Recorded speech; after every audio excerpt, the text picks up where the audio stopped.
Strider sucks on the Sega Genesis. That's right. I said it. I said it. This has got to be one of the most overhyped games I ever heard of. Now, I exaggerate. It doesn't suck.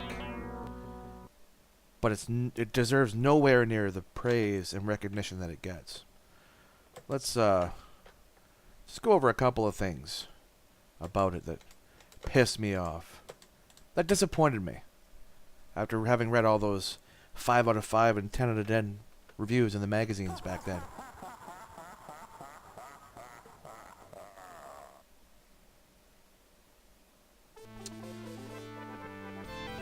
Most of these complaints apply to the arcade version as well, actually, what I'm going to show you here.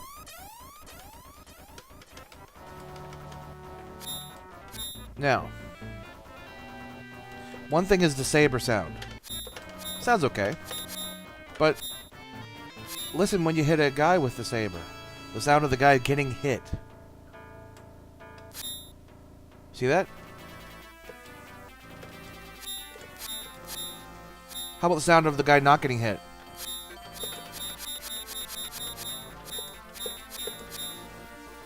Guy getting hit? Guy not getting hit. There's no sound for hitting things. You see these guys explode. You hear anything? No. This is not an emulator glitch. This is how the game originally is. Now how about the death animation of the guy when you hit him? Boom, 1 frame. 1 frame of him exploding. And look at the retarded AI.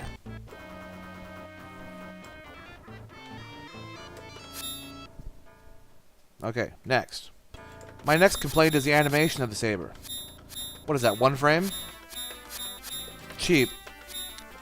And when this came out, as far as I know, as I recall, this was the first cartridge with 8 mega power. That's right. It was the first 8 meg cartridge. At least that I heard of.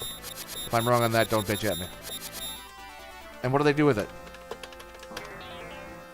Jack shit, that's what. I'll give you a quick story. My pal, my buddy, ran out day one. He was a Sega fanboy, and I was a Nintendo fanboy at the time. He ran out day one and bought Strider because, oh, it was so good from what all the magazine reviews were saying and people who bought it would say. We brought the son of a bitch home. Well, he brought it home. I went over to his house. Within about 90 minutes, the game was defeated. And then when played again, it was defeated much quicker. Motherfucker spent $80. Kid in grade 9. Grade 8, whatever. $80 plus tax Canadian of his hard-earned money to get this incredible game of Strider. Beaten in 2 hours. Bored of it, uh-oh. Bored of the damn thing in just a couple of days. Meanwhile, I had played Strider on the NES. Completely different game, by the way. Same character, supposed to be, but completely different game. And, I played that game for hours upon hours upon hours. Night after night for many nights. Never did beat it. Completely loved it. Had a very rich, huge game experience. Never beat the damn thing. Because I had to return it to the video store. But I never beat it. Now let's check out this awesome Sega Strider boss battle. Yeah, this should be fun. We're encounter a first boss. Let's see how strategic the fight's gonna be.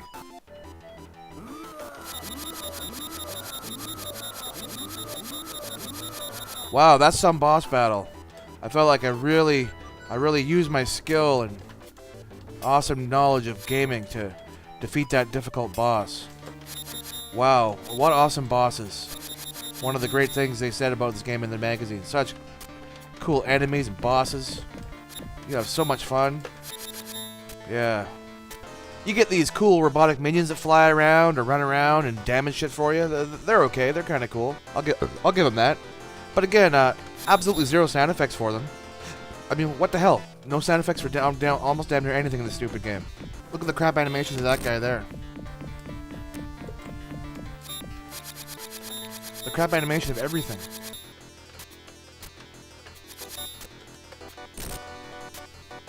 Now I'll give him this. This boss is pretty cool. I sort of forget the proper way to do him, too. I'll give it a whirl. It's been a long time.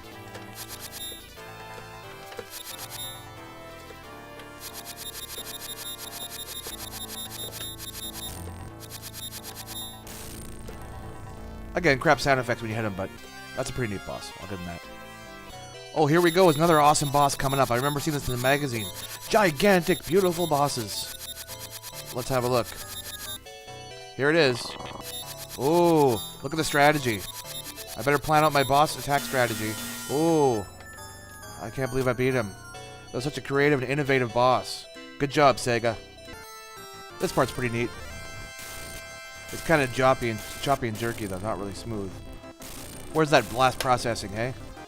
I'll show you right here. When I smash a big robot with my saber, it's almost like really bashing a metal thing to death. It seems so realistic. Here we go.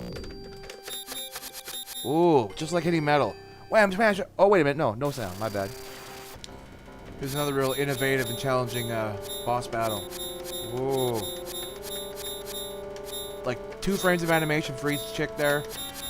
And, again, no sounds when you hit them. I know I'm harping on that, but it's ridiculous. For a game supposed to be so damn good. Alright, I'm going to blow up a giant robotic gun. That should sound pretty cool and look pretty epic. Here we go. Oh. And again, people, this isn't a bug in the emulation. The real thing does it. You can test it yourself if you don't believe me. This boss here is pretty cool too. It's coming up. This boss is pretty cool. Not sure if I'll beat him with only 2 chunks of life. Sort of an anti-gravity orbiting motherfucker, you know what I'm saying?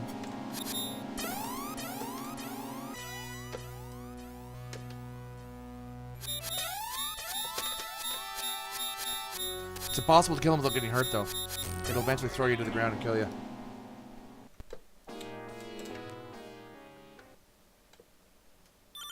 Graphics on this level look pretty nice. I'll give it that.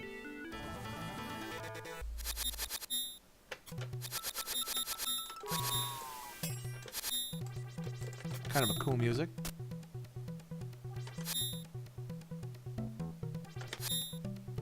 Reminds me a bit of the pause in Battletoads on the NES, eh? Alright, here we go. Time to face the next epic boss. Here we go. It's gonna be real hard. Ooh. Ooh. See, that's it. That's a boss. Another Strider boss. Yay. So much fun.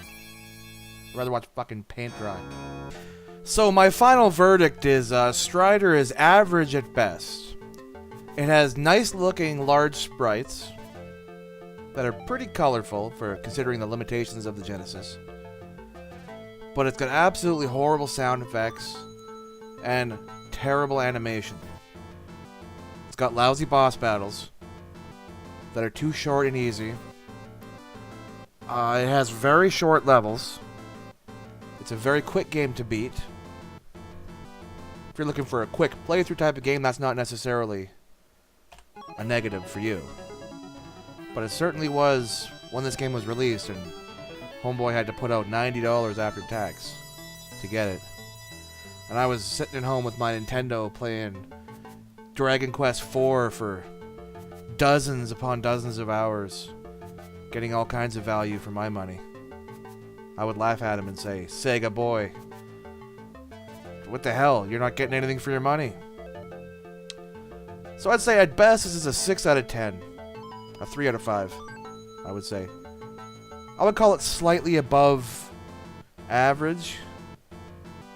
Not a terrible game, but certainly not worth anywhere near the accolades or praise that it generally gets in the retro gaming community. Alright, later motherfuckers, time's over.